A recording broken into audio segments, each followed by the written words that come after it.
The Caps search for the next head coach and potential offseason moves next on this edition of Locked On Capitals.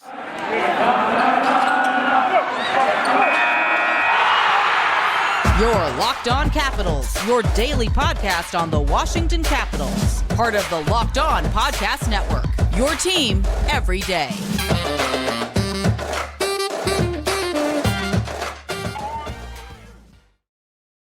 Well, hello and welcome into this edition of Locked On Capitals. I'm so glad you decided to join me today. As always, this podcast is free and available on all the major platforms. And I want to thank you for making this your first listen or view of the day. Yes, this podcast is also available in video form, so head on over to YouTube and check it out. My name is Dan Holman. You can find me on Twitter. It's at DanCaps218.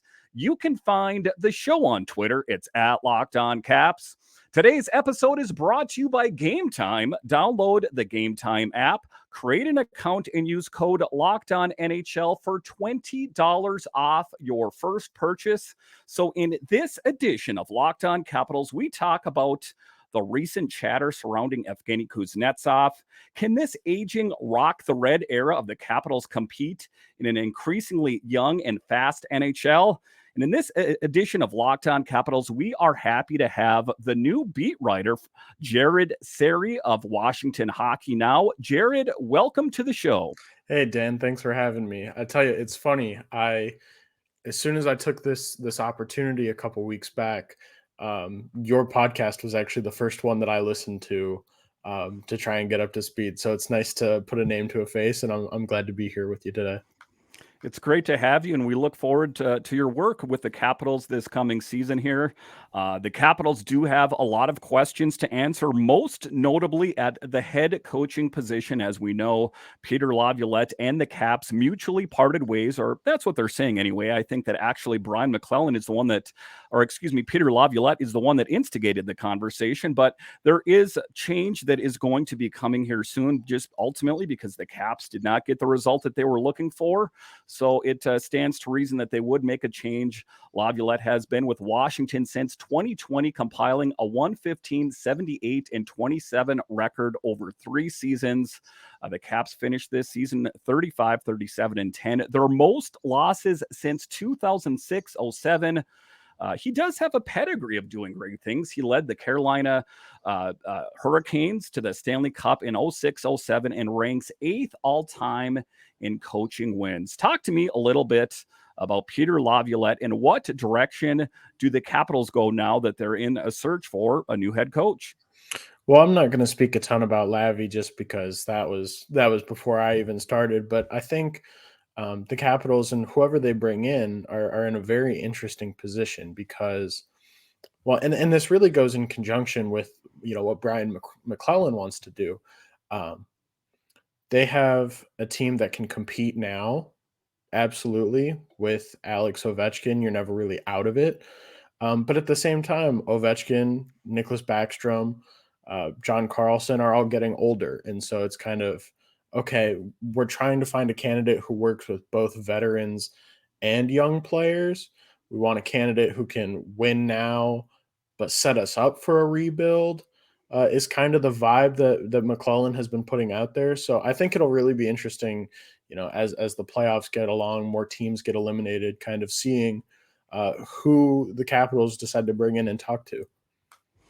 Yeah, it's some tough questions. And, the difficult thing for me about all of it is I think that Peter Laviolette got kind of dealt a tough hand of cards here because, there was a myriad of injuries that was facing this team. There was the years with COVID, but ultimately there is little stomach for failure with the Capitals as they are perennially winners and they make it to the playoffs. But the question is, why was Peter Laviolette let go? For the team, 2 first-round exits and a playoff miss simply wasn't good enough, even with all the injuries to key personnel that piled up over the past 2 seasons. There were also concerns about Laviolette's reluctance to integrate young players into the lineup and his inability to get high-priced veterans Kuznetsov and Anthony Mantha to perform this season. We'll talk about Kuzi a little bit later, but it does seem to me that he lost the locker room a little bit to a certain extent. I think he is kind of a tough coach from what I hear to play under. But there are some interesting candidates. I was reading your piece there in Washington Hockey Now, and some intriguing names that pop up. Jeff Halpern is one of them, a Lightning assistant coach, no stranger to the Capitals as he played with the Capitals for quite some time there.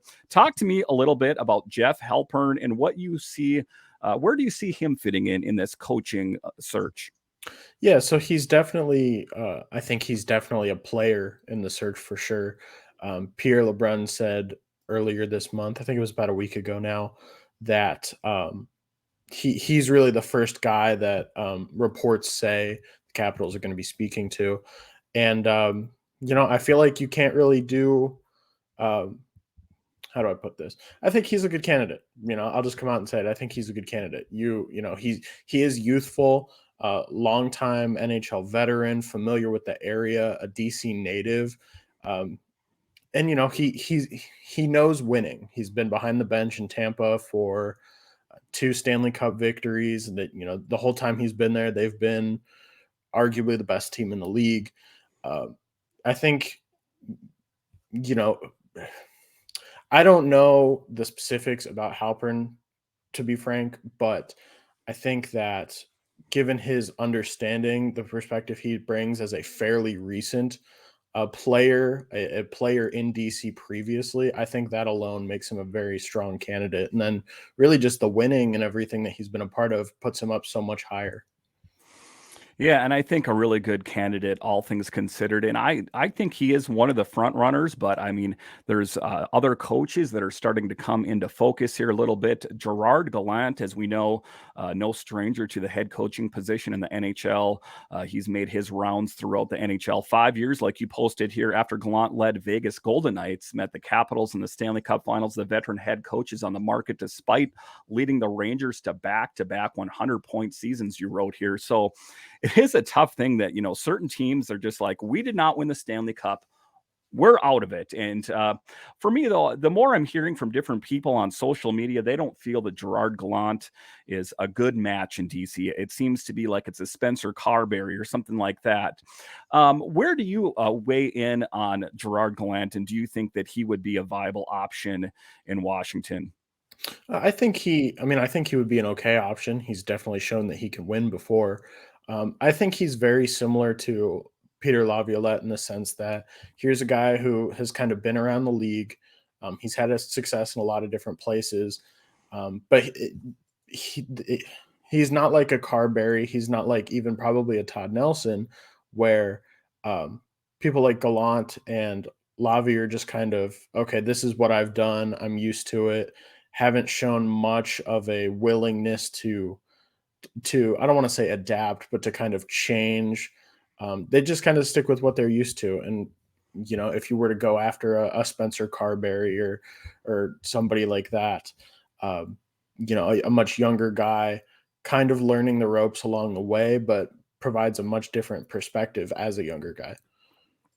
And there are some other interesting names, just some of them that pop out that were listed in your piece, but I've kind of seen them written all over the place. Is Todd Nelson, the head coach of the Hershey Bears? And let's face it, the Hershey Bears are killing it this season. They won their game last night. So another viable option, like Carberry, Nelson's ties to the organization make him an attractive candidate, you wrote here, especially with the young and up-and-comers. And that is one of the things that Brian MacLellan spoke of, is he said that the next head coach, he wants a head coach, or he wants a coach that is going to be able to work with the young players and the veteran players, because there were certain promises made to Alex Ovechkin that he would not be playing on a team that it's a tear it down to the studs rebuild. He is going to play on a competitive team. So being able to sprinkle in young players and still keep kind of that veteran core is going to be quite the tightrope for him to walk. Brian MacLellan even said as much, as he doesn't even know if a coach like that exists, but we're going to do our due diligence. Another interesting name out there that he's no stranger to the Capitals, as he was the head coach of the Capitals before, was Gabby Bruce Boudreau, a really colorful character, if you will. We saw what he did here recently with the Vancouver Canucks. Got some energy in that Canucks team, at least initially, and then they nosedived. And that's kind of the book on Gabby, is that he does really good for the most part during the regular season. See the Washington Capitals, for example. but he doesn't have what it takes to necessarily take a team and give them a good push into the playoffs or into a Stanley Cup. While it's fun to reminisce and think about what was with Gabby on the team, I'm not so sure he would be the right fit for the Capitals right now. Where do you weigh in with Bruce Boudreau? Yeah, I mean, I'm with you. I think we're on the same wavelength, Dan. Um, if I was Bruce Boudreau, my perspective is, you know what? I'm 68 years old. I have a TV opportunity that I've already taken advantage of. I don't need the pressure. I don't need the high stakes of coaching anymore, or at least right now. We it was very public, his departure from Vancouver. Um, Kind of, I feel like probably left a sour taste in a lot of people's mouths. And so, yeah, you would think, okay, he's had success in DC before. He could probably have success again. Um, but I think I'm with you. I don't think he's necessarily the best fit for this team right now. So some tough questions, and like Brian MacLellan was saying, ultimately it's going to have to kind of wait till all of this is done, the Stanley Cup and all that kind of thing, to see what candidates are available. I do think that Jeff Halpern is a good option. I think Spencer Carberry. There are a lot of intriguing names, but ultimately, who will he choose? I guess that remains to be seen. All right, so after the break here, we are going to talk about Evgeny Kuznetsov and where does he fit in with his Capitals team. We'll talk about him coming up.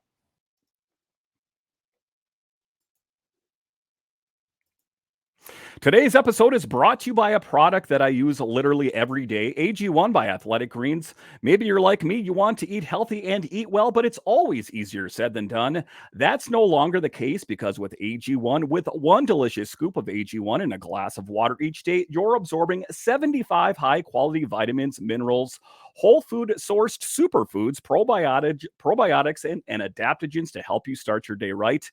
This special blend of ingredients supports your gut health, your nervous system, your immune system, your energy, recovery, focus, and aging, all of these things. Right now, it's time to reclaim your health and arm your immune system with a convenient daily nutrition. To make it easy, Athletic Greens is going to give you a free 1-year supply of immune-supporting vitamin D and 5 free travel packs with your first purchase. All you have to do is visit athleticgreens.com/NHL network. Again, that's athleticgreens.com/NHL network to take ownership over your health and pick up on the ultimate daily nutritional insurance.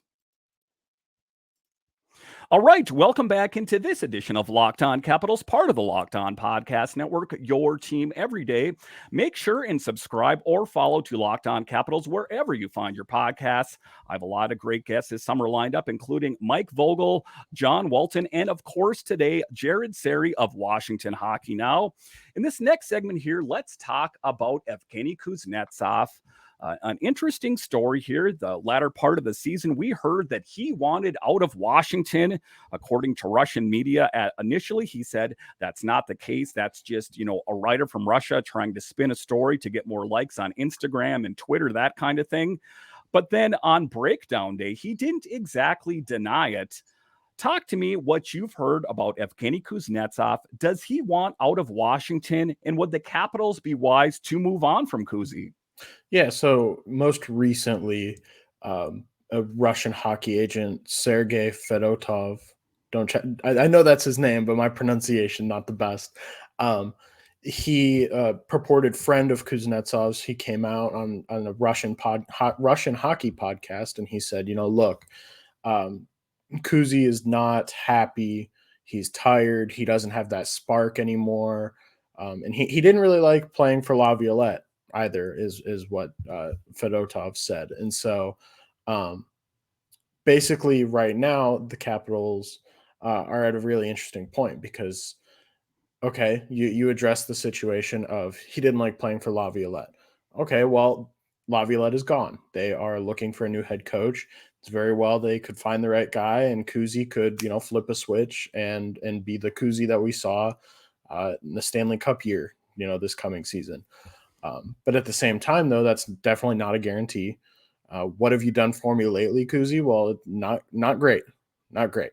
And so really just now it's kind of if it's in the best interest of the team to keep him around, If they could get good value for him. Obviously, Kuzi hasn't come out and said anything specifically other than what you'd mentioned previously regarding the previous rumors that he wanted out. But, uh, you know, where there's smoke, there's fire, and things don't appear to be too good for his future in Washington right now. The tough thing about it is that his contract, ultimately, I think that other teams are also going to see who he is as a player. It's not like there's blinders on and they can't see his statistics. They know that, he was top 3 in goals a couple seasons ago, but then he took a dip this last season. They know that he's just sometimes problematic, a hard player to coach, I've heard at times. So not only that, but they have him under contract, and it's an expensive contract. So who is going to want to take on that contract? And then you have to consider if there's any kind of salary retention. Do the Capitals want to take on that kind of burden? So the Caps are in kind of a tough situation here. I think that ultimately they would like to move on from Evgeny Kuznetsov. I just think that financially it's going to be difficult. What do you think? Yeah, I mean, I think Kuzi is one of those pieces where, kind of as I mentioned earlier, you've got one half of the spectrum that is we want to win now, and then you have another half of the spectrum that is we want young guys, we want to have a future. Kuzi is not Ovechkin, he's not Backstrom. He's been in Washington his entire career, but he's not a lifer like those guys are. He's only 30, so he could definitely be a piece that you look to and say, hey, we can trade him. We could get, a couple of picks or a couple of prospects or that sort of thing. But that 7.8 mil cap hit over the next 2 years, that's tough. That is really tough. And I'm actually Saturday morning, I'll have a story out looking at some of the places that he could go. I know a lot of people have thrown out the idea of Colorado now that Landeskog is out, and that is one thing they could definitely handle financially. But I think the big thing here is the return, and I think the Capitals will probably hang on to him if they don't get what they want. That's okay. A team like Colorado probably doesn't have the pieces to get Kuznetsov, but you never really know. You never really know what MacLellan is thinking and where this team really wants to go. So one of the things I did on this show as the season concluded is I listed my 3 untouchables on this team. And one of them was Ovechkin, the other one is Wilson, and the other was John Carlson. And then I think the Capitals ultimately just have to be willing to listen to offers. And that goes with someone like a Kuznetsov. And then you get a little bit closer to home with these players that we've grown to love, like a Nick Backstrom, a TJ Oshie. So it is kind of a tough position for the Capitals to be in. Another interesting player in that mix is Anthony Mantha, a guy that has not lived up to potential, a player that the Capitals gave up. They gave up a lot to get Anthony Mantha, and he has not really lived up to what the Capitals thought he was going to be. So it is a tough thing for Kuzi and Mantha and a lot of these players that are on this team, because ultimately the Caps didn't make it to the playoffs, and that is the above all end all, is to make it to the playoffs, period, but to make a push for the Stanley Cup. And the question for me, excuse me, is doing the same thing again and again and expecting a different result is the definition of insanity. Are the Capitals insane to think they will get a different result if this is ostensibly the same team on the ice next season? No, they're not insane. I am a firm believer that you could put a carbon copy of last year's team on the ice this coming year, and without the injuries, this is a playoff team at minimum. This is a playoff team. It didn't do them any favors with Carlson, Backstrom, and everybody, Wilson being out for as long as they were. And those guys are the core. They're the heart of the team, or at least make up part of the heart of the team. And you can you could plan for losing one or two of those guys, but having all those guys go out for as long as they did, that was a death sentence for the Capitals last season. And so I think moving forward, having an off season to allow those guys to rest and recover, a full off season, and add a few pieces, maybe bring Orlov back if you can make the money right. I think this is a team that you don't need to do a whole lot. I think they just really got dealt a really awful hand last year. I think they have a lot of the pieces there. Maybe some minor adjustments, like maybe throw Connor McMichael into the mix a little more, but you've got the pieces there. They just need to be on the ice, and if they can do that, this is for sure a playoff team. Yeah, some tough questions, and I think there is ultimately going to be a lot of movement this summer, most notably at free agency in July. So I do think that it's difficult to move some pieces here, but I have seen Brian MacLellan do it before, and I have no doubt in my mind that he'll be able to do it again. All right, so after the break here, we will talk about the Capitals at the draft. What position should they target, and what is this team going to look like by the start of next season? We'll talk about that coming up. Buying tickets to your favorite events shouldn't be stressful. Game Time is the fast and easy way to buy tickets for all sports, music, comedy, and theater near you. With killer deals on last minute tickets and their best price guarantee, you can stop stressing over the tickets and start getting hyped for the fun that you'll have. And one of the stressful things for me is if I want to go to a concert or a movie, something like that, I can't find tickets. That is why you need Game Time. Snag the tickets without the stress with Game Time. Download the Game Time app, create an account, and use code LOCKEDONNHL for $20 off your first purchase. Terms apply. Again, create an account and redeem code LOCKEDONNHL for $20 off. Download the Game Time app today. Last minute tickets, lowest prices guaranteed. All right, welcome back into this edition of Locked On Capitals, part of the Locked On Podcast Network, your team every day. In today's episode, we have Jared Serre of Washington Hockey Now. So the Capitals at the draft, I was watching the draft lottery with excitement. There was a snowball's chance, and you know what, of the Capitals landing Connor Bedard. As it turns out, it sounds like he is headed to the Windy City. The Capitals are eighth, and Ross Mahoney and Brian MacLellan, they always have a good crew together, a good brain trust. If we see what they did last season with Ivan Miroshnichenko, they found a true diamond in the rough. What player, or what position rather, do you think the Capitals should target at this year's draft? Yeah, so I think they're in a very interesting position. And I feel like I've been saying that throughout this entire podcast, but it's true because it seems like a lot of times you are certain, you say, oh, this team is going to rebuild, or, oh, this team is going to contend. This team is really right in the middle. And it's like, okay, I could see them going in the draft. And, there's this talk about Mishkov falling maybe to where the Capitals are picking.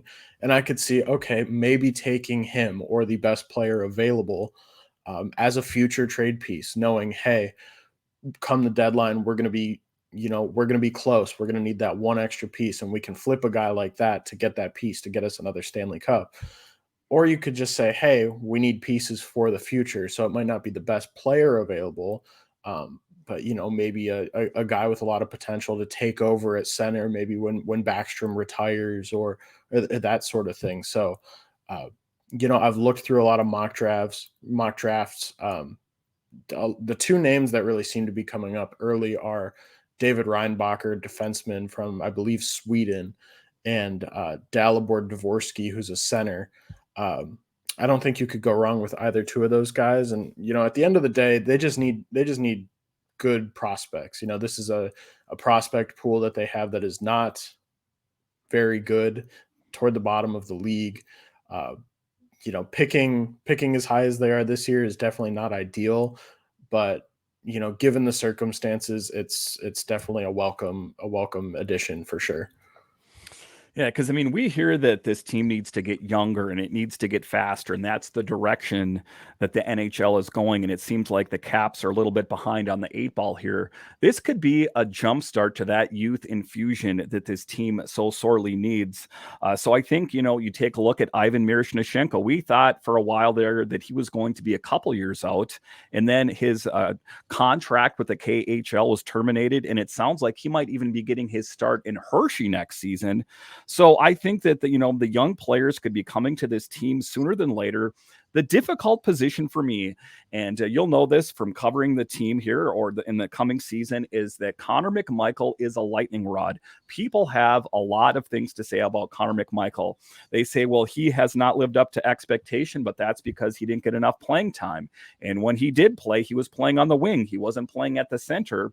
So the difficult position for the Capitals to be in this next coming season is we want to get a long look at a Connor McMichael. Where does he fit in?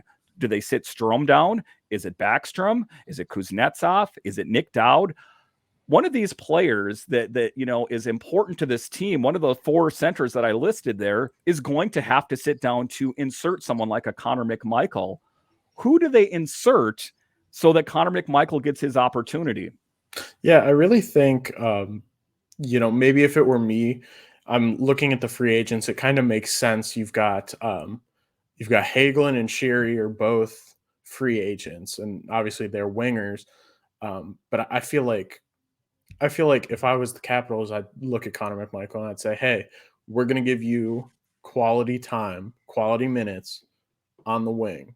And then, every so often, we'll throw you in at center. But, hey, if I'm Brian MacLellan, I'm saying, hey, you got to show me something. We're going to put you on the wing. You're still on the ice. You got to show us something. You got to show us that you are worth the center spot. You are worth moving up on lines.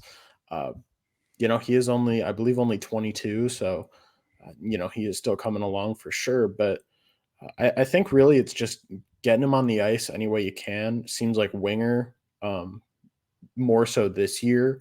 But, as people age, as other contracts expire, he could definitely set himself up to be eventually potentially a first line center one day. Yeah, and I do believe that. And for the longest time, we always hear that we want to see these young players inserted into this team. And then my question is always, okay, so then who comes out? That's always the difficult position. Then we kind of position ourselves over to the Caps blue line, and we say that there needs to be changes there as well. But then you saw that they signed Rasmus Sandin to a deal at the trade deadline, and then we saw that TVR got a new deal and Jensen got a new deal. And so you take a look at Alexiev, I forgot as well, also got a new deal. So it seems like the blue line is pretty much set. I know that trades could happen, something like that. But for me, that's what I'm talking about. I don't see a whole lot of room to move, if you will, on the blue line or the Caps team in general. It seems like most of the positions are kind of spoke for, don't you think? Yeah, I would absolutely agree with you there. I think really the main thing is kind of what is going to happen with Dmitry Orlov. Obviously it might be wishful thinking that I feel like a lot of Capitals fans want him back. Got to make the money work first off, but that he fits in with this team because he was a member of this team, not only last year, but for years before that. And so he's the type of guy that you'll definitely find a spot for. I think it really just depends on if that's the way they want to move, if that's the way the Capitals want to move, or, if they want to try and open up some money to, upgrade on the wing somewhere, or, it really just depends. But I think you are right that this defense is fairly set for sure. Yeah, so I mean, then taking a look at Dmitry Orlov, I think that his agent is going to have to soften his stance a little bit. From what I heard from Tarek El-Bashir, is that they were seeking a 7-year deal, and Brian MacLellan was all in on a 3-year deal. But now that we hear that it's a pretty much closed door for him in Boston, not to say that he couldn't get a job pretty much anywhere else he wanted, he still is a really great defenseman. I think that, maybe Matt could settle with like a 4-year deal if his agent would be up for something like that. So, a tough thing for me is Orlov, a great defenseman, but then are you going to want to go ahead and try to retread a tire? We always hear that we want this young player, but then we're bringing back this other 30 plus age guy to this team. So it is a difficult position for the Capitals to be in. That is for sure. Listen, Jared, I want to thank you for joining me on this edition of Locked On Capitals.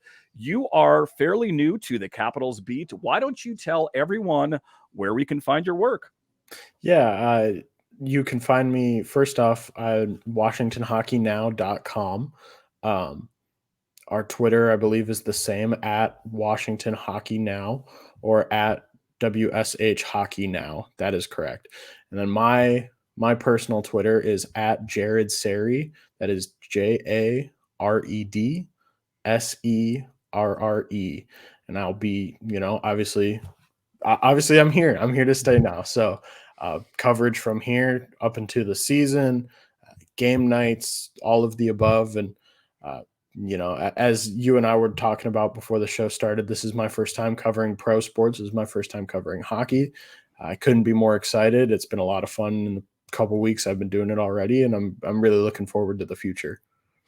Well, first of all, welcome to the Capitals, covering the Capitals. It's great to have you as a part of all of this, and a really great beat writer that I'm looking to see your work for as the season approaches here. So once again, Jared, I want to thank you for joining us on this edition of Locked On Capitals. And are you an everydayer of Locked On Capitals? I would love to hear from you.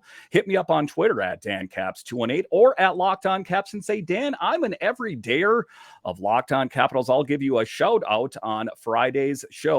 Once again, I want to thank you for joining me on this edition of Locked On Capitals, where it is your team every day. My name is Dan Holme, and I'll talk to you again next time.